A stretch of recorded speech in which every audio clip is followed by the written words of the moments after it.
My mother is, or was, always a kind-hearted person. I still remember all the time she was willing to empathize with others, and then act upon what she thought. That's why I can't truly reconcile that this woman that now stands trial is my mother. But I can offer a theory based on when I first noticed that my mother wasn't herself.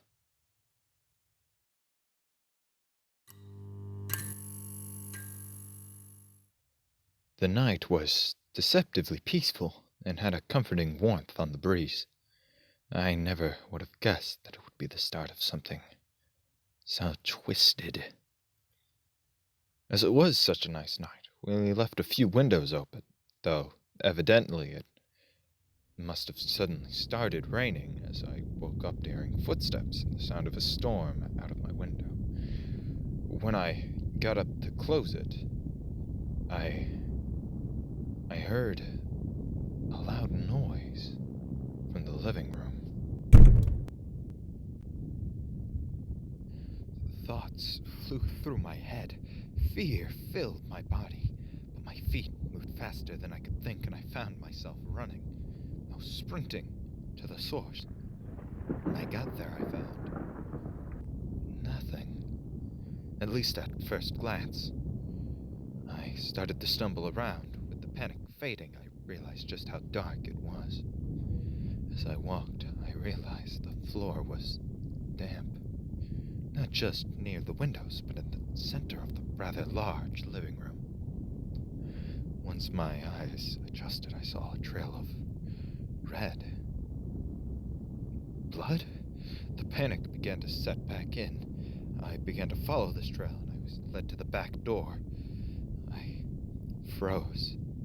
The back door was left wide open, with blood seemingly splattered upon it. Was there an intruder? Did they hurt someone, or were they hurt? But how did they get in? I know the door was locked and bolted. But the question that worried me more than anything, if the bleeding person and the blood came from outside, why was there so much more blood in the living room? The last thing I remember after that is a soothing voice which spoke words that I couldn't make out.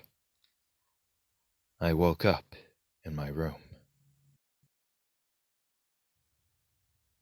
At first, I thought it was probably just a dream, but when I got up to eat some breakfast and forget about it, I found that the ceiling light in the living room was broken, and the back door was still open. And I picked up on a strange scent that I decided against even thinking about what I knew the smell was. That I smelt that coppery stench from times when I scraped my knee or cut my lip. I ended up eating cereal and trying to rationalize it as it was all just some strange coincidence, or that I just was still not lucid yet. When my parents came out and decided to eat their breakfast, I felt at ease. After all, they clearly weren't the ones hurt, so I counted myself lucky that it was then that I saw my mother. Her skin was a sickly, pale color, and her cheeks were all sunken in. And I swear her hands were covered in mud and stained red. I couldn't breathe. What had my mother done? Was it still her? Maybe she's just sick. It's just in my head, or Dad would have mentioned it, right? I didn't dare speak up about it. Whatever happened to the source of that crimson trail last night could still happen to me. After I ate, I was in a rush to get to my room when my new mother called out in a hoarse, unrecognizable voice. Is everything okay, Ethan? Yeah, Ma. Everything's fine. I just don't feel too well. I think I got a cold from leaving my window open last night, is all. I spent that day in my room hiding, afraid to have to confront my mother, or at least what may have still been my mother.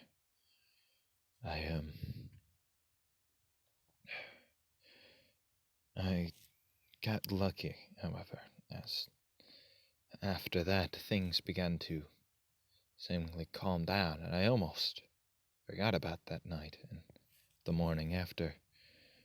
After all, Mother's voice seemed to get better, and although she never really regained her color, she did begin to look a little less sickly. But then, around my 18th birthday,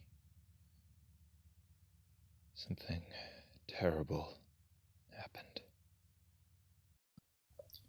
Heyo, thanks for watching my video. That was my belated Halloween special, in case you didn't know. You know the drill here.